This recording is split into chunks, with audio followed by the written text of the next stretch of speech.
You know that feeling, right? You get a pay raise, you're on top of the world for like a month, and then you look at your bank account and somehow you've got the exact same amount left over. It's so frustrating. But here's the thing. It's not just bad luck.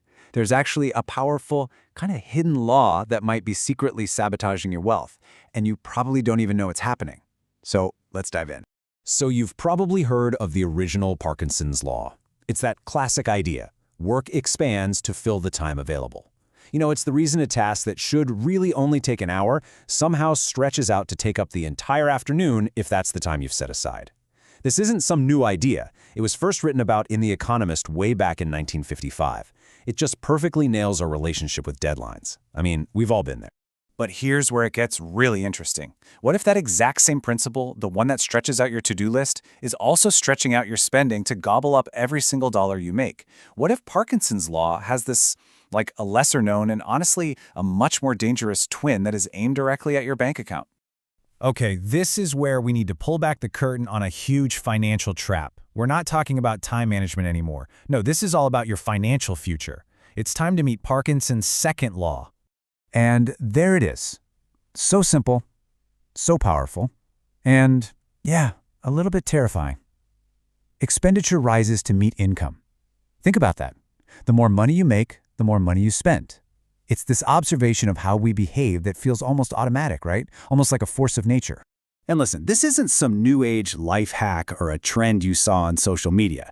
C. Northcote Parkinson himself wrote about this all the way back in 1960.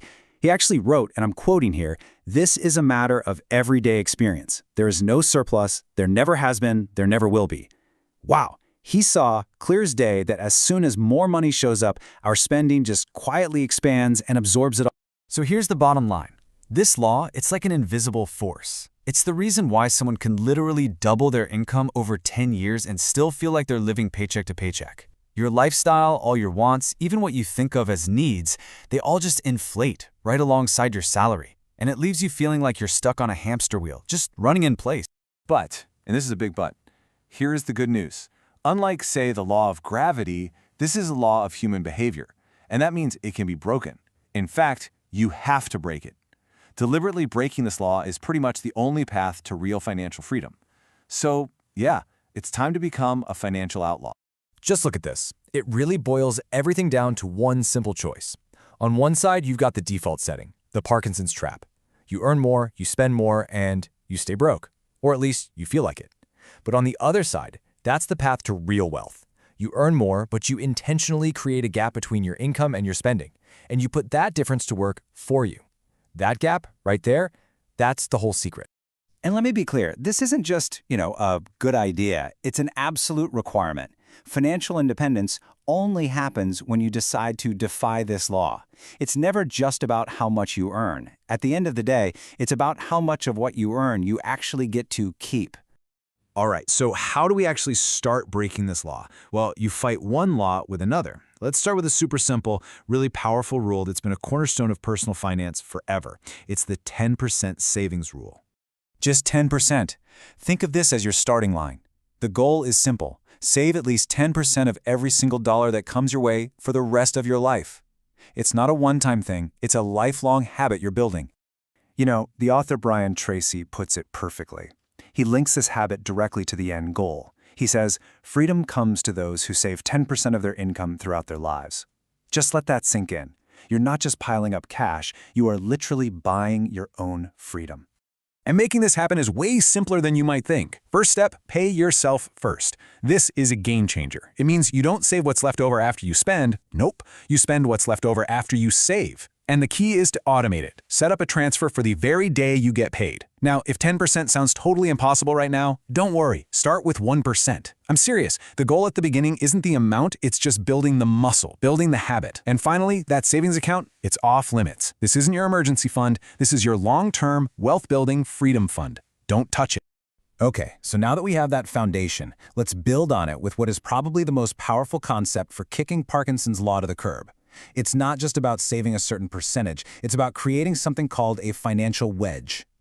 So what's a wedge? Well, it's that deliberate, ever-widening gap you create between what you earn and what you spend. So as your income goes up throughout your career, your main goal is to keep your expenses pretty stable, or at the very least, make sure they rise way slower than your income. That gap, that wedge you create, that is where real wealth is actually built. I mean, this chart shows it perfectly. Most people, without even thinking about it, just let that expenses bar rise right up to meet the income bar, every time. Your job is to basically grab that expenses bar and hold it down. The wider that wedge gets, the faster you're going to accelerate towards your financial goals. It's that simple. So what's the single best trick to make that wedge wider? Here's a brilliant rule of thumb for you. From this day forward, every single time you get a raise, a bonus, any kind of extra income, you immediately commit to saving and investing half of it. The other half, go for it. Use that to upgrade your lifestyle a bit. This way, you get the best of both worlds. You actually feel the reward of your hard work, but you're also turbocharging your journey to building wealth. So let's pull all these strategies together. Really, it all comes down to just a few key habits. First, consistently live below your means. It's about being frugal and controlling your cost of living. Second, automate everything. Use technology so that saving and investing just happens without you even thinking about it, without relying on willpower. Third, anticipate extra income. Have a plan for that bonus or that tax refund before it even hits your bank account. Give every dollar a job in advance. And hey, if you really want to kickstart this whole thing, challenge yourself. Try to cut your current living costs by 10% right now, just to prove to yourself that you can create that wedge. So I'm going to leave you with this one question. The next time you get a raise, a bonus, a promotion, you can be sure that Parkinson's Law is going to be lurking right there, waiting to absorb every last cent of that surplus. But now you know the secret. You have a choice. Are you going to let your expenses just automatically rise to meet your new income? Or are you going to seize that difference and turn it into your freedom? Your plan starts right now.